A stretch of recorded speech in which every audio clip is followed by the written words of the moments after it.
Hi, everybody. Thanks for being with us for a holiday edition of the Golden Blue Nation podcast. We're brought to you, as always, by Mountain State Oral and Facial Surgery, your premier dental implant destination. If you've been with us for the last several years, Golden Blue Nation podcast is now in like year 3 or year 4. We're glad you've been with us since the very beginning, and we're proud to have a true first for the GBN pod today. It is the first quad box for Golden Blue Nation on video if you're watching us on our YouTube channel or at goldenbluenation.com. So here's who we've got. We've got Sydney Carriel. Sid, hi. Hello. So happy to be here. I'm excited. We've got Ryan Decker in his wonderful Star City blue. Yeah, happy holidays, everyone. And Cody Nesper, Golden Blue Nation's digital beat writer, in the bottom left corner. This feels like the Brady Bunch. Is that what the show is called? I forget. Is that what it's called? Yes. I think it's more like squeeze play on ESPN during the College Baseball World Series. That's what I'm equating this to. No, that's a pretty nice pull, Ryan. Pretty good comparison there. That's pretty good. Okay, so Sydney's thing. See, okay, for those of you who are watching, if you're listening, you're good. It's the same as it always been. For some reason, Sydney's video is glitching. Like, it keeps going to thumbnail size and then correct size. Don't know what the deal is there. There's a first for everything. We're going to figure it out as we go along. Okay.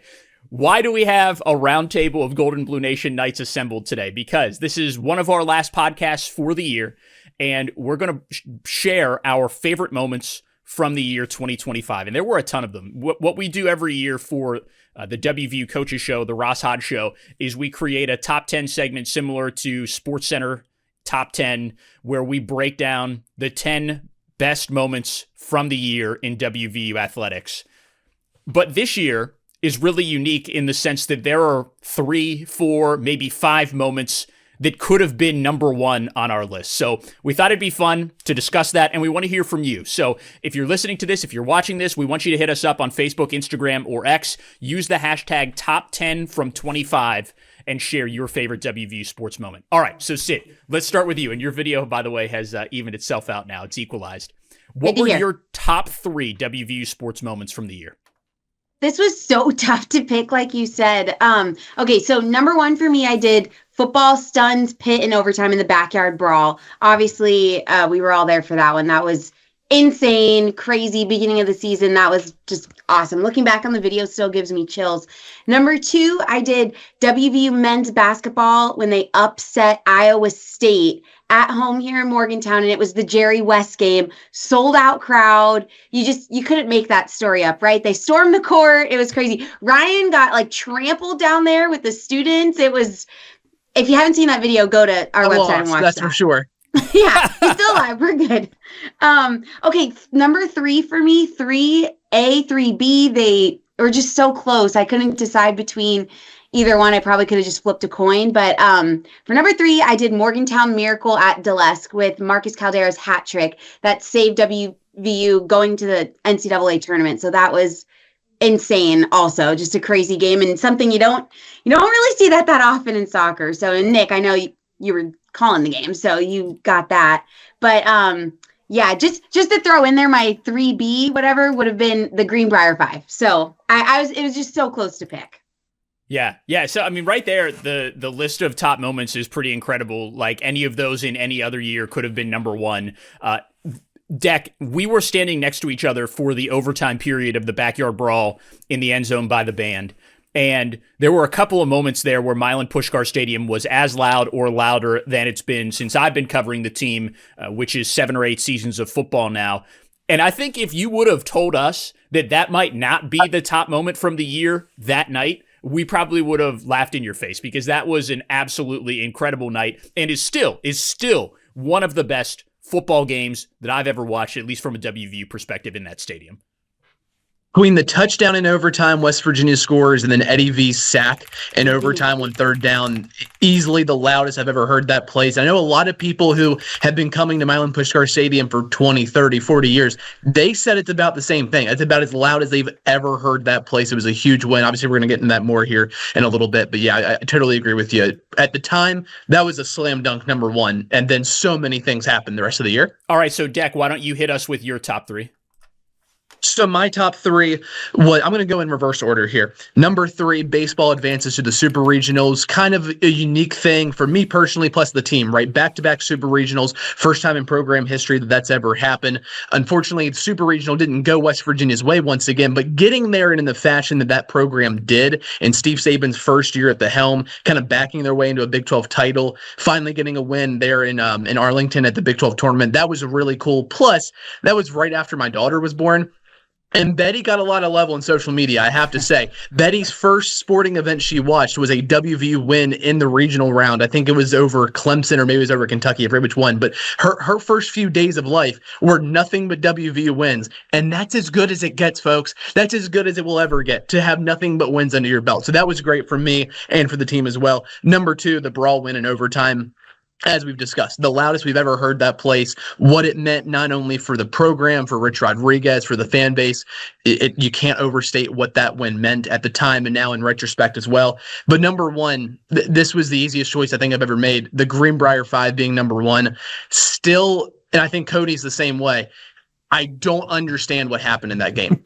If you say going into that game that West Virginia is going to lose 6 players, including 4 starters, and they're going to come back and beat the number 15 team in the country on a neutral court when the number 15 team had a lead at halftime, that makes no sense. And the fact that the number 15 team has a Hall of Fame head coach, a Hall of Fame player, who's going to be coaching the national team, by the way, that doesn't make any sense. And West Virginia did that. It's still the craziest thing I've ever witnessed in sports. It's the most unique basketball game I think we'll ever see. Totally, Deck. So for the way that went down was insane, right? And my favorite element of that story is not just the 5 players banding together to come up with a somewhat miraculous performance, but beating Carol Lawson, the coach of the Olympic women's basketball team, is just even crazier, right? Cody, you were also there, and Cody's now eternal claim to fame with Golden Blue Nation is that the branding for that game, the Greenbrier 5, is Cody was first on the spot with that, with the tweet calling the players the Greenbrier 5. Cody, can you rattle them off for us? Do you know them by memory? The 5 players? That's right. Yeah, it was Sydney Shaw, Logan Johnson, CeCe Riviere, Riley McAlusky, and Sydney Woodley. You got it. You got it. The Greenbrier 5. That's Cody Nesper's big red machine, right? Doesn't Bob Hertzel claim that's his. You should have gone right to the copyright office, Cody. That was probably a mistake. Yep. Hey, Coach Kellogg gave you credit. He did. Yeah, did you end up getting a your t-shirt yet? I have not. It's all right. Hopefully Chris Coombs, sports information director, is listening to this podcast or watching it and is has his memory jogged. But anyway, in the era of name, image, and likeness, we really should have taken better care of Cody, to be honest with you, and gotten him an NIL deal of some sort with the Greenbrier or something like that. So, Cody, I have to imagine that also has got to be up there for you. You and Deck, by the way, represented Golden Blue Nation. You guys made the 3-hour trip to White Sulphur Springs that night, not knowing what was going to happen, just knowing that it was probably going to be a really good Power Conference versus Power Conference women's basketball game. And then all of a sudden it turns into something that someday a 30 for 30 might be made about. Yeah, it's not surprising at all. The 2 people that were there have it as number 1. That's my number 1. Like Deck said, it was unbelievable in the moment. And in retrospect, we were losing our minds. Like, watching it happen, watching it unfold, like every second that ticked off the clock, it became more and more and more unbelievable. And you just kept thinking, well, Duke will make a run. Duke will make a run. Duke will make a run. And then you look and there's 2 minutes left. And it's like, is Duke going to make a run? Yeah. And then they win in the, I always say there were, I think, 2,400 people in the ballroom. And that's one of those things, 24,000 will say that they were there. It's one of those, it's going to live forever. People are going to talk about it forever. It was unbelievable and incredible to watch in person. I guess maybe going on the theme of crowds, my number 2 is that Iowa State game on Jerry West Day last season. I've never seen the Coliseum like that. I've never been in a crowd environment like that was so amped up because of everything outside the game with Jerry West and all that, and then to knock off a top 5 team at home, it was great crowd, and that really sealed it for me. And then number 3 is that Marcus Caldera performance against St. John's in the NCAA tournament, that the hat trick, the golden goal in overtime. Just an unbelievable, unreal individual performance. And like we said, Nick, you called that game. You had the great call at the golden goal. It's another one of those things, like, unbelievable to watch. Like, the whole time watching it unfold, you just keep thinking, like, well, they're not going to tie it. Like, he's not going to get the hat trick. He's not going to score an over. And he just does, because, it was that night for, a special player. Yeah. Yeah. Go ahead, Sid. Sid with the hand raised for those of you who are listening only, like it's a Zoom call.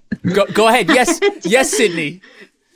Teacher, please call on me. No, I just didn't want to talk over anybody. But real quick, just to, I guess, put a bow on the Greenbrier 5. I know I wasn't there, and I'm so jealous I wasn't there because I was watching the game, obviously, like everybody else who wasn't there, and just like, oh my God, what's happening? But I'm glad, Cody, you pointed out the setting of it, because I think that's huge for it. And if anybody who didn't know that it wasn't played in a Coliseum or an arena, like, that's crazy to think. But also, I wanted to tell you guys, I ran into the assistant coach, Caden Roberts, who's on WVU women's basketball. And this was like probably a weekend after the Greenbrier 5. And I was just like, dude, you got to tell me what you guys said at halftime. Like, just what happened. He goes, once we found out, because they didn't know who was ejected or what was happening. And he's like, once we found out, we literally had to throw out, not to be cliche, but throw out any game plan we had. Because now it was like, oh my God, just score. And then by what you guys were saying, Duke would maybe make a run. Maybe they'll go. He said at that point, we were just like, we had nothing. We were just like, defense, like being on the bench with the players, just like yelling defense. They had no other coaching things, but just keep playing. And I thought that was so interesting from the coaching standpoint of like, what do? What did Mark put down a million times? Believe and believe. Yeah. Like that's, last thing I'll say about it too, the photo of Coach Kellogg's family behind the bench, all like standing and yelling after the game was so great that ESPN caught on camera. So I've got a couple of things on the Greenbrier 5, just real quick. I promise they'll be quick. One, Cody mentioned that we were freaking out, like as media and journalists. There were a number of people there who've been covering sports for a long time, like a decade plus. None of us had any idea how to act. We were all acting like children up there. And I apologize for anyone who might have heard what we said, because we were acting like children. That was a mind-melting experience. On top of that, it was so mind-melting that Cody and I forgot that these athletes who are 20 years old or so have smartphones, because we were all wondering, how are they watching the game back in the locker room or wherever they're at? We forgot they could just get on YouTube TV or ESPN on their phone and just do this. We all forgot that. So that was part of the mind-melting process of that game. And then the third thing is, and I promise, Nick, I'll let you talk after this. The players got so emotional after that game, especially during the celebration. Like, I don't know if Cody had this vantage point or not, but like, I got emotional watching them be emotional, because you could just tell what that experience was like, going through it in real time, what that meant to them. It was just such a cool experience. Obviously for them, but for us too. Yeah, Sydney Shaw, who's tough as nails, was on the verge of tears at the very end of that game. That was, kind of an iconic moment from that. Go ahead, Sid. I was just going to say, Ryan got such a great shot of Sydney Shaw and JC Carter embracing after that game. And like you said, Ryan, it makes me tear up. I get the chills every time watching that. Oh, it's awesome. And I just want to add one last thing about the Greenbrier 5 is that it's not like West Virginia was left with its best players, right? Like, Shaw is a great scorer. But now that we know a little bit more through a dozen games or however many they've played, we're recording this right as Big 12 play is about to begin. It's not like the stars of the team, the leading scorers of the team were there. There was no Gia Cook. There was no Kira Wheeler, right? Like, Cece Riviere, who is a quality player as a reserve, played every minute of the second half and made big contributions. Riley McAleskey, the Butler transfer, the same, right? So that makes it even more remarkable to me, is that group had probably played very little basketball together, if any, to that point, talking about in-game situations. And I don't know how many times, maybe Cody or Deck can speak to this, but I don't know how many times we've seen that same combination on the court in the time since, right? It's not like it was some sort of specialty unit for Coach Kellogg and his staff that they could make some stuff happen. No, they were doing it on the fly against a top 15 opponent at a neutral site on national TV, and they got the job done. I mean, it's just absolutely remarkable. I believe at the time Logan Johnson, because played 20 minutes in the second half, I believe that was more than she had played all year up to that point. Wow.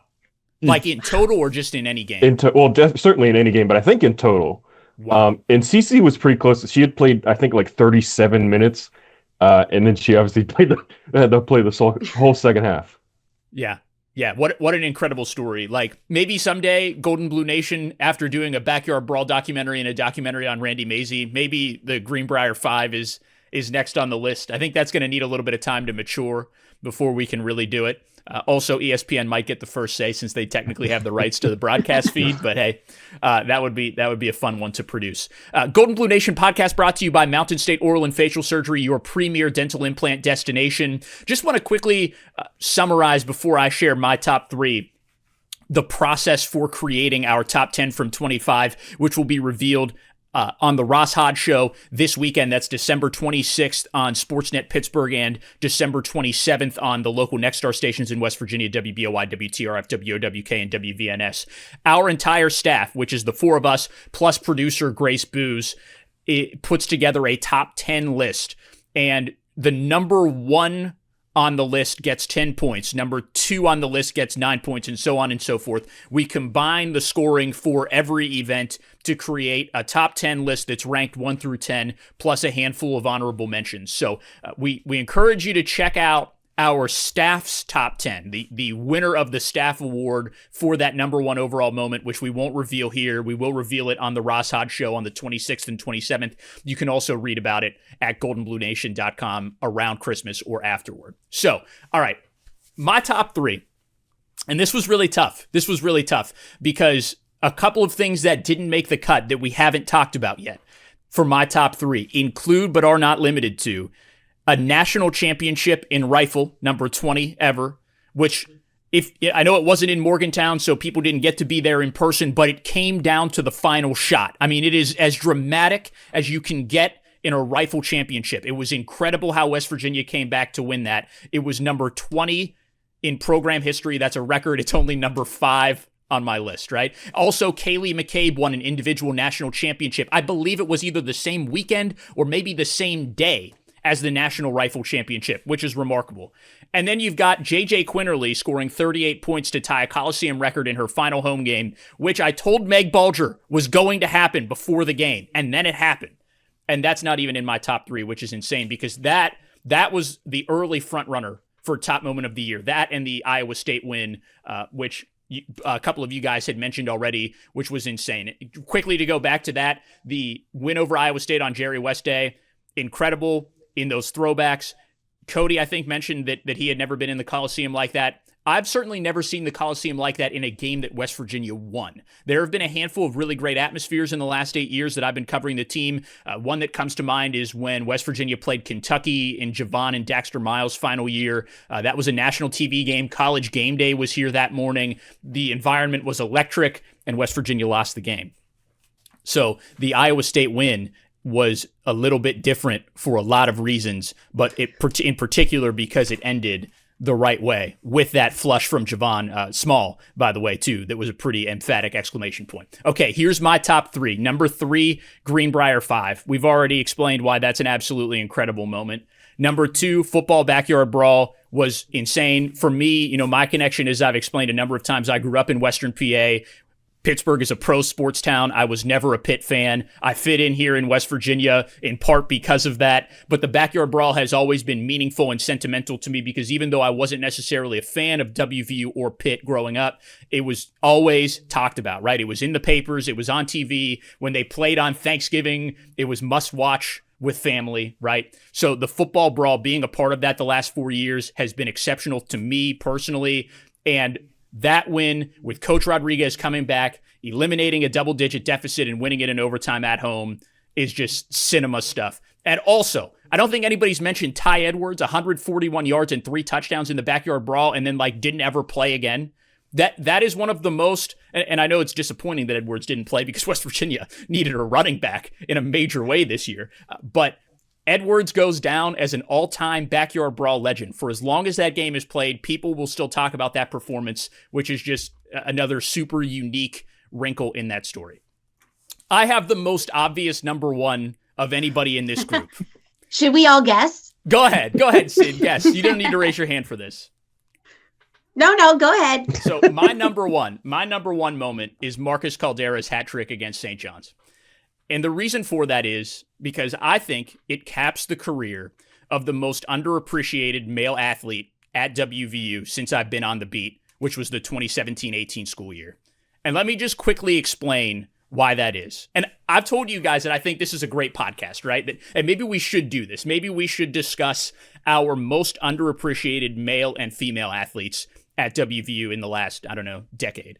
Because I think there are a lot of men and women who could stake the claim for this. And if you want to know mine, which you're going to find out because you have to know because I'm going to tell you, it's Marcus. And there are a lot of reasons for that. So let me just underscore a few of them really quickly. He finishes third all-time in career goals with 42. That is comparable to a couple of stats from a different sport. I know it's hard to compare. It's like apples to oranges, but let me just underscore this for you really quickly.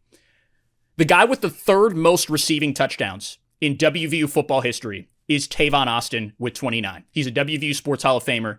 He's an all-time program legend. He's celebrated here, and he has one of the greatest highlight tapes of all time. Marcus would too, if somebody would just make it. No one has, because it's soccer. Who has the most overall touchdowns rushing and receiving in WVU football history? It's two guys who are tied, Avon Coburn and Amos Zaraway. Both of them WVU Football Hall of Famers. A little bit farther back, maybe not culturally iconic in the way that Tavon Austin was, but Coburn especially was a tremendous, tremendous running back for WVU. What about men's basketball? Who's third all time in scoring? Deck, you know this because we talked about it. Who's third all time in scoring at WVU? Is it Deshaun? I think Deshaun's 2. That is correct. Oh, Deshaun's 3. Okay. I've got Deshaun at number 3. Maybe WVU stats is wrong. I'll double check that really quickly. But for Marcus to be number 3 all time at WVU and to be the leading career scorer in a generation is insane. 42 goals may not seem like a lot, but in a sport like soccer where you don't score a ton, it is a ton. In addition to that, there have only been 43 hat tricks in WVU men's soccer history. 2 of them this year, one by Pablo Pothos in the first home game, one by Marcus in the last. 43 hat tricks in 65 years of soccer. Marcus has 2 of them. One of them was against St. John's in the NCAA tournament. One of them was against number 1 Marshall in 2023. It doesn't get bigger than either of those 2 games. But beyond that, the reason that Marcus is the most underappreciated male athlete in a very long time is because a lot has changed about college athletics. In football, in basketball, maybe even in baseball, Mountaineer fans who live and die with their teams, they wish that a guy would come here or a woman would come here for 4 years and be a star and really invest in the community and become someone like Deshaun Butler or Javon Carter, or the list goes on, right? It doesn't happen in football and basketball anymore. It is never going to happen again.